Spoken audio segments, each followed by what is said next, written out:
Assalamualaikum warahmatullahi wabarakatuh. Perkenalkan, nama saya Deanda Resta, NIM B1001938. Dalam video ini saya akan menjelaskan tentang materi hukum dagang. Selamat menyaksikan. Pengertian hukum dagang. Hukum dagang adalah yang mengatur hubungan antara suatu pihak dengan pihak lain yang berkaitan dengan dagang. Pengertian hukum dagang menurut ahli Munir Fuadi menjelaskan bahwa definisi hukum dagang adalah segala perangkat aturan tata cara dalam pelaksanaan kegiatan perdagangan, industri maupun keuangan yang terhubung dengan produksi atau kegiatan tukar-menukar barang. Sejarah hukum dagang. Perkembangan hukum dagang sebenarnya telah dimulai sejak abad pertengahan di Eropa, kira-kira tahun 1000 sampai tahun 1500. Asal mula perkembangan hukum ini dapat dihubungkan dengan terjadinya kota-kota Eropa Barat. Pada zaman itu di Italia dan Prancis Selatan telah lahir kota-kota sebagai pusat perdagangan. Hukum Romawi atau Corpus Juris Civilis ternyata tidak dapat menyelesaikan seluruh perkara-perkara yang timbul di bidang perdagangan. Oleh karena itulah di kota-kota Eropa Barat disusun peraturan-peraturan hukum baru yang berdiri sendiri di samping hukum Romawi yang berlaku. Dirasanya perlu adanya kesatuan hukum di antara hukum perdagangan ini, oleh karena itu di Prancis pada abad ke-17 diadakanlah kodifikasi dalam hukum perdagangan, Menteri Keuangan dari Raja Louis ke-14 yaitu Colbert. Peraturan ini mengatur hukum perdagangan sebagai hukum untuk golongan tertentu yakni kaum pedagang. Ordonnance du Commerce ini pada tahun 1681 disusul dengan peraturan lainnya yaitu Ordonnance de la Marine yang mengatur hukum perdagangan laut untuk pedagang-pedagang kota pelabuhan. Demikian pada tahun 1807 di Prancis terdapat hukum dagangan dikodifikasikan dalam Code de Commerce yang dipisahkan dari hukum perdata yang dikodifikasikan dengan Kode Sivil.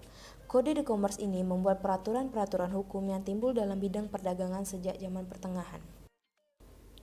Kemudian kodifikasi hukum Prancis tahun 1807, yakni Kode Sivil dan Kode Commerce, dinyatakan berlaku juga di Nederland pada tahun 1838. Atas perintah Napoleon, hukum yang berlaku bagi pedagang dibukukan dalam sebuah buku Kode de Commerce tahun 1807. Di samping itu disusun kitab-kitab lainnya yakni Kode Sivil dan Kode Penal. Kedua buku tersebut dibawa dan diberlakukan di Belanda dan akhirnya dibawa ke Indonesia. Pada tanggal 1 Januari 1807, Kode de Commerce berlaku di negeri Belanda. Perubahan KUHD. Perubahan pertama yaitu dihapuskannya buku 3 tahun 1893 dan digantikan UU Kepailitan.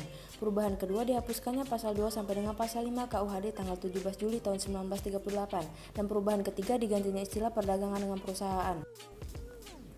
Perusahaan dan pekerjaan. Perusahaan adalah keseluruhan perbuatan yang dilakukan secara tidak terputus-putus dan terang-terangan dalam kedudukan tertentu dan untuk mencari laba untuk diri sendiri. Menurut Mollegraf dan Pollack, perusahaan adalah keseluruhan perbuatan yang dilakukan secara terus-menerus bertindak keluar untuk mendapat penghasilan dengan cara memperniagakan barang-barang atau mengadakan perjanjian dan perdagangan. Di sini adalah unsur-unsur perusahaan. Dan selanjutnya, pengertian pekerjaan. Menurut pemerintahan Belanda, pekerjaan adalah perbuatan-perbuatan yang dilakukan tidak terputus-putus secara terang-terangan dan dalam kedudukan tertentu. Menurut Pollack, pekerjaan dapat direncanakan tetapi tidak dapat memperhitungkan laba dan rugi. Ini adalah unsur-unsur pekerjaan. Jadi, perbedaan antara perusahaan dan pekerjaan adalah perusahaan adalah perbuatan yang direncanakan dan memperhitungkan laba rugi dan semuanya dicatat dalam buku, sedangkan pekerjaan adalah atas dasar keahliannya pribadi di mana unsur labanya tidak menjadi mutlak lagi. Selanjutnya ada perseorangan dan badan usaha. Perseorangan adalah perusahaan yang dikelola dan diawasi oleh satu orang dengan tujuan mencari laba dan keuntungan. Sedangkan badan usaha adalah kesatuan yuridis dan ekonomis yang menggunakan modal dan tenaga kerja di mana kegiatannya bertujuan untuk memperoleh laba atau keuntungan. Baiklah, hanya itu yang dapat saya sampaikan. Lebih dan kurangnya mohon dimaafkan. Semoga bermanfaat. Wassalamualaikum warahmatullahi wabarakatuh.